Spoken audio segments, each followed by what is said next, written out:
विकास मुद्दा है यहाँ पर। हर तरह से और विकास लोग कर रहे हैं और विकास होना चाहिए। अब जैसे बिजली का मामला है, बिजली पहले 500-600 मेगावाट बिजली मिलती थी, आज 6000 मेगावाट बिजली मिल रही है। प्रयास होगा कि 7000 मेगावाट बिजली मिले, जिससे कि और सुविधा हो जाए। सड़कों का भी जहाँ तक सवाल है, हर गांव में सड़क चली गई है, टोल में भी सड़क गई है, और टोल जो बचे हुए हैं उस सबको करेंगे तो विकास का मुद्दा निश्चित रूप में तो रहना ही रहना है। साथ साथ गवर्नेंस का भी जहाँ तक मामला है, उसको भी नए ढंग से ये रेगुलराइज करना है, और जो कहीं कहीं कोई दिक्कत समझ में आ रही हो इम्प्लीमेंटेशन में योजनाओं का, उसको ठीक से करने के लिए और एक तरह से हम लोग काम करेंगे, यही हम लोग का मुद्दा है। चुनाव आयोग ने तिथि तय कर दी है आगामी विधानसभा के चुनाव को लेकर के। 3 चरणों में चुनाव है, 28 अक्टूबर, 3 नवंबर, 7 नवंबर और 10 को इसका परिणाम आने वाला है। इस महामारी में अब तक का सबसे बड़ा चुनाव होने वाला है और पहला चुनाव इस देश में होने वाला है। नए तरीके से ये चुनाव होने वाला है, तो हम इतना ज़रूर कहेंगे कि इस बार हमारी जीत जो है वो बिल्कुल तय है।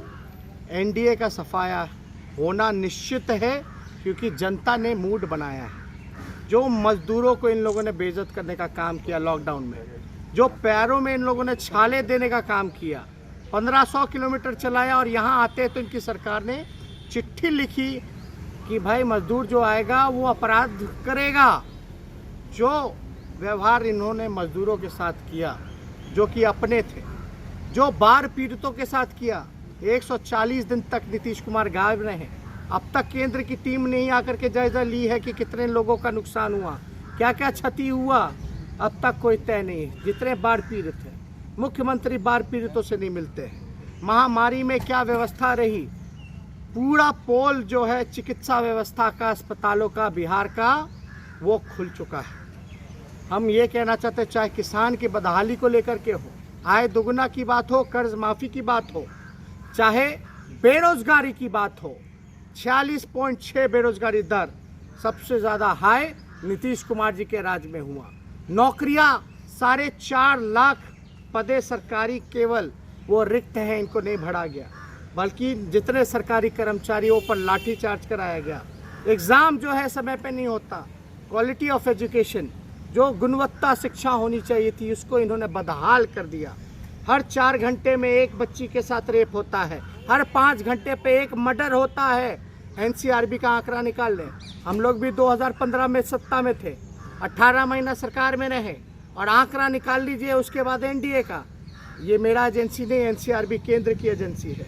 उसमें साफ पता चल जाता है कि नीतीश जी का जो राज है वो राक्षस राज है। जब राजद, कांग्रेस जैसी पार्टियां चुनाव आयोग को नाहक ही राजनीति में घसीट रही थीं, तब भी हमने कहा था कि भारतीय जनता पार्टी चुनाव आयोग का सम्मान करती है। चुनाव जब भी होगी भारतीय जनता पार्टी तैयार है। ये चुनाव की घोषणा करना चुनाव आयोग का एरिया ऑफ जुरिस्डिक्शन है, और भारतीय जनता पार्टी एक ऐसी पार्टी है जो 24 घंटे 7 दिन संगठन विचारधारा के प्रचार में, प्रसार में, संगठन के काम में लगी रहती है। चुनाव के लिए हम हमेशा तैयार रहते हैं। और देखिए, कोरोना के दौर में जिस तरीके से अन्य पार्टियों ने प्रोपेगेंडा किया विपक्ष के, तो मेरा मानना है कि चुनाव आयोग ने बाकायदा एक मॉड्यूलिटीज़ तैयार की है। कोरोना में कैसे सुरक्षित चुनाव हो, इसके ऊपर काफ़ी एक्सरसाइज किया है। उन्होंने रेगुलेशंस भी पब्लिक डोमेन में डाले हैं। अब हम सब की जिम्मेदारी है कि लोकतंत्र के सम्मान में, लोकतंत्र की हिफाजत के लिए इस सुरक्षित चुनाव कराने की जो योजना होगी चुनाव आयोग की, उसमें हम कैसे भागीदारी निभाएंगे। इस बार आरजेडी का सुपड़ा साफ। चलिए, ये थे बिहार। अगर आप हमारे ये वीडियो हमारे फेसबुक पेज यानी कि DSD न्यूज के फेसबुक पेज पर देख रहे हैं, तो हमारे पेज को जरूर लाइक करें और फॉलो करें। और अगर आप हमारा ये video YouTube channel DSD news के यूट्यूब चैनल पर देख रहे हैं, तो हमारे चैनल को सब्सक्राइब करें और बेल आइकन का बटन दबाना भी बिल्कुल ना भूलें।